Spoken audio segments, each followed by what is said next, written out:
Otasansan rédíò and TV.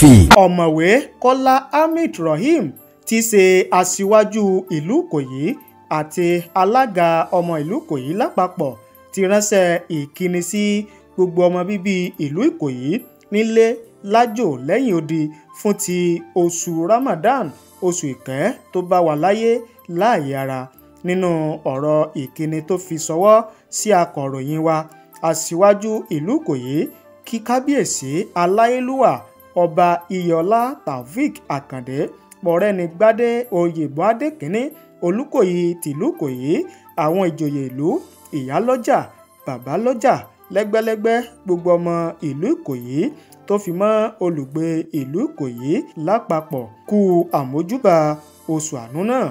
Ọ̀mọ̀wé Rahim wá rọ gbogbo ẹlẹ́sìn Islam nílùú Ikoyi láti fi ìbẹ̀rù Ọlọ́run sọ́kàn àyà wọn bí wọ́n ṣe bẹ̀rẹ̀ ààwẹ̀ Ramadan tọdún yìí. Ó ní kí wọ́n fi àkókò náà béèrè àyípadà rere lọ́wọ́ Ọlọ́run fún orílẹ̀-èdè Nàìjíríà.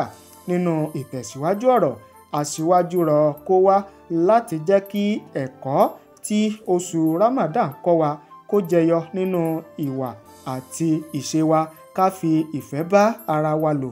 Ó wá gbà á ládùúrà kí ọba Allah kó fi àkókò náà rọ òjò ìtura sí ayé kó wá wa. Ẹ tẹ̀lé wa lórí ìkànnì yìí fún ọ̀kan òjọ̀kan ìròyìn lédè Yorùbá lẹ́ka-jẹ̀ka lórílẹ̀‐èdè Nàìjíríà, nílẹ̀ Áfíríkà àti káàkiri àgbáyé. Ẹ ṣé bẹ́ẹ̀ ṣe ń wò wá, ẹ ṣé bẹ́ẹ̀ ṣe ń gbọ́ wá.